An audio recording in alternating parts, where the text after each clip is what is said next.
it's Lisa Marvin Art. Say hello. Hi, I'm Sneakers. So today I'm going to try to do something that's really hard for me, which is like a very simplistic swipe with a lot of negative space, and there's so many people who do beautiful things like Jessica Winterstrom, Nikki Hesse is another one, and I just find, because you know me, I always put so much paint on everything, so it's a challenge for me, but it's one I definitely want to master. Now, I've changed up my pouring medium. If you know me, you know that I usually use Watco. This is in Canada. Now, the problem with Watco is that some cans are super thin and some cans are a normal consistency. So this is a thin one, if you can see, and it's not really helpful, especially for pigments, because when you're mixing your pigments, you want a thick base. So I've tried a couple, and what I've been doing is, oh, good Lord.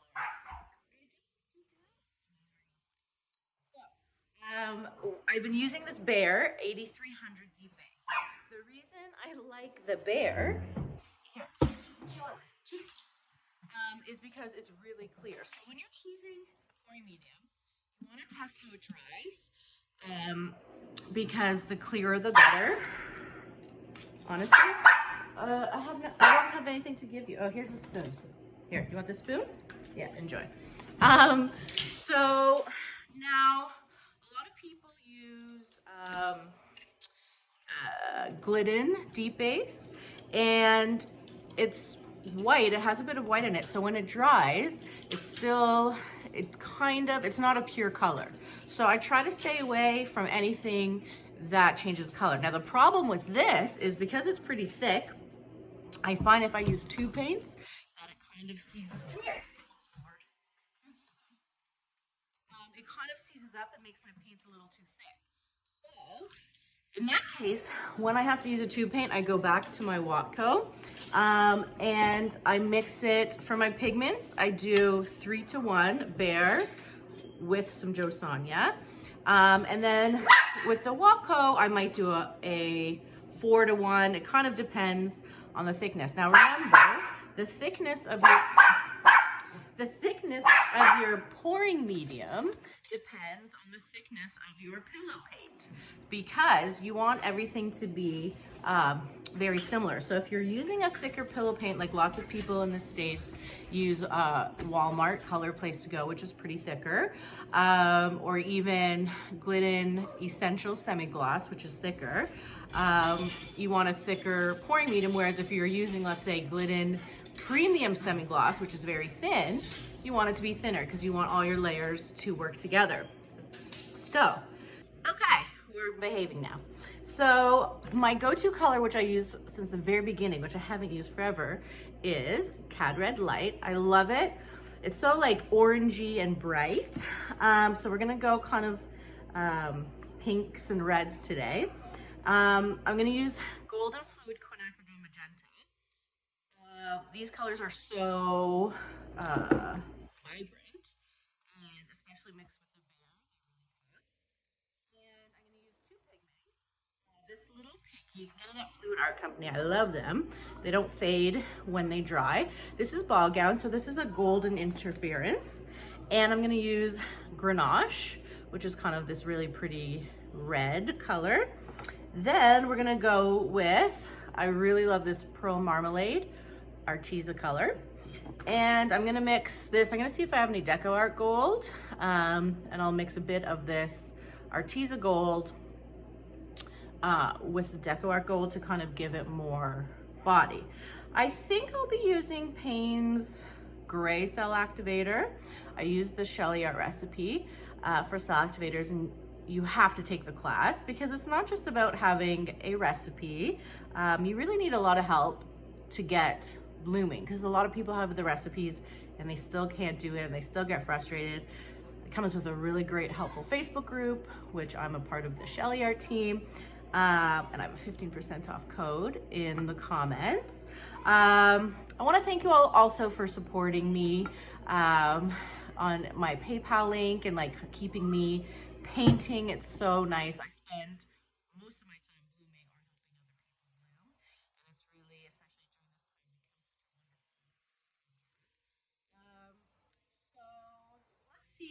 I'm gonna mix up my paints and let's see if I can do a negative space mini swipe. I don't know. Wish me luck. See you soon. Okay, so the simple swipe didn't work for me, but then I ended up doing another swipe on top of it, which was kind of nice. I'll show you. I might post the video, I might not, but just so you know. Guess that's pretty. I'll probably be posting it, but I wanted to try something else. I don't know if it will work or not. I'm gonna use this Sherwin-Williams Color to Go tinted in tricorn black, and I'm going to use the same colors that I mentioned. This is just a tile from Home Depot. This is like a 7 to 8 inch tile.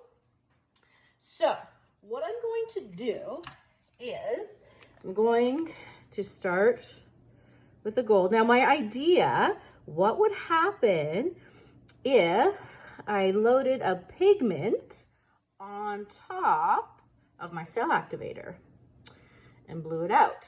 We don't know, so let's try it out. If not, I just want to see these colors anyways. This is the ball gown. Oops, I didn't even mean to put this because that's what I wanted to put on top, but we'll put more on top. Okay, so I think the bottom half, I'll do my red, and I'll do my pink, right? And then the top half, I will do the pigment and copper. This is the Grenache. And then I'll do the copper. And then I'll put a dot, I'll put my cell activator, and then I'm gonna try ball gown on top and see what happens. Is that crazy? I'm sure it's been done, but I have not done it. So, get my cell activator going here.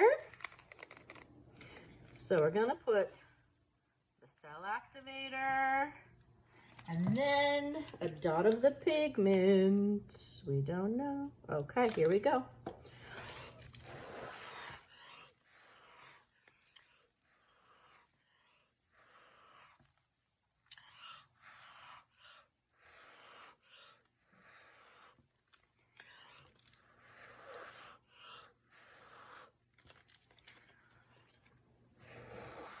So it definitely stops the cells from growing, especially on this section here. I do love the magenta with the red. So we have a bit of cell action on this part. The bottom part, not so much. So it didn't work, but I love these cells. So I'm definitely going to redo it. Now, looking at my colors, I think I will, do we feel like the Grenache goes with this red and pink? I'm not sure.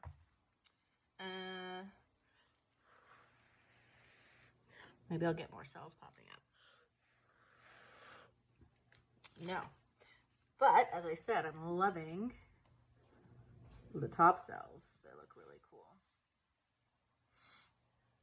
So, I'll just tilt that off. And we'll start again. Let's see. The colors are super pretty.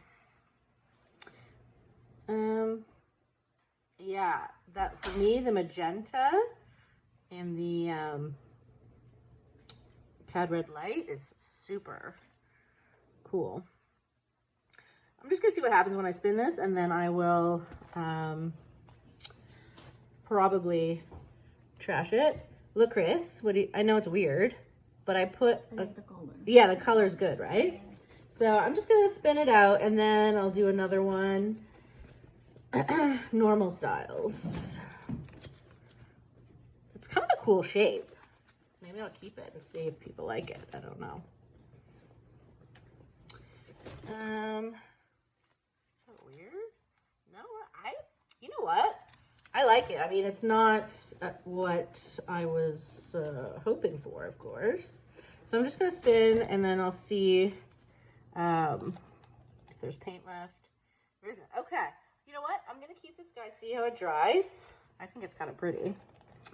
So now I'm going to grab another, oh, Chris, would you mind grabbing me another trivet? It's over there in the box. Look at that sparkle of everything. Yeah. All right, so we'll see how she dries. Now, we'll do some more. I know where to put this. Just, yeah, thank you. Yeah, right on top there. Perfect.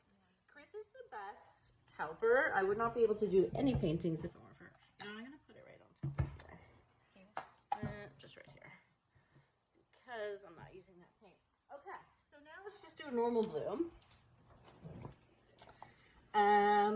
With the same colors. I think I'm going to leave out their grenache. What do we think? Although it is kind of, yeah, I don't know. We'll see.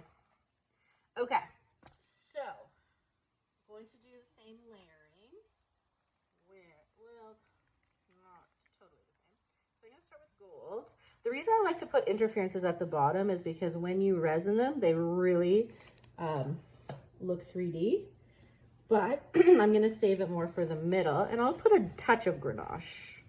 Now, you always have to think of your layering. You always have to think of your layering between tubes and pigments, because if you don't layer them properly, they really sink. So this is a pigment. On top of the pigment, why don't I do a little of the copper? All right, so that's a tube. Now, as I said, I really like the pink and the red together. So, and this is an opaque color. So the opaque is going to give you those peacock cells over what you just layered. And then in between that, I will do the ball gown. And then I'll top it with the magenta, which is another opaque, which will give us some more peacock cells, hopefully. And then we'll see what happens.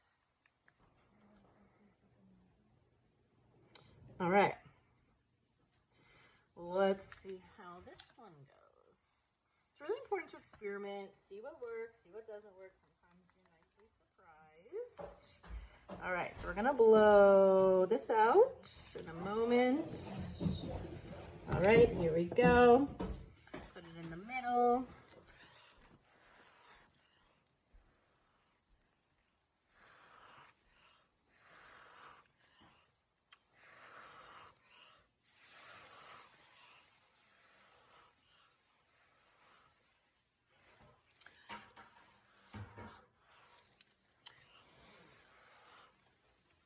That's kind of pretty.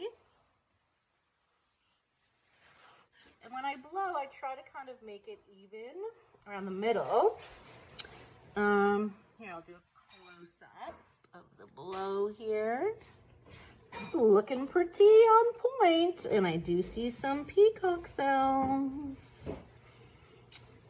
Peacock cells really give dimension, and that's when you start layering the paints, paying attention to your layerings of your opaques, your semi-transparent, and your pigments. I almost wish I think I put too much paint. I wish I didn't have to spin it, because I really love how it's looking. Now, which section could I do without? So I like the bottom and the top. I'm not crazy about the edges. So let's see, can we tilt a little bit? But I also don't want to warp. So I'm going to spin slowly. See what happens. This is the problem when you put too much paint down. You get something really pretty, but you gotta spin her off or else she cracks. So I'm just going slowly but surely, moving things around. I'm very happy with this little trivet though. They are little pieces of art, I think. So I'm just keeping going, taking away the pieces I don't like, recentering.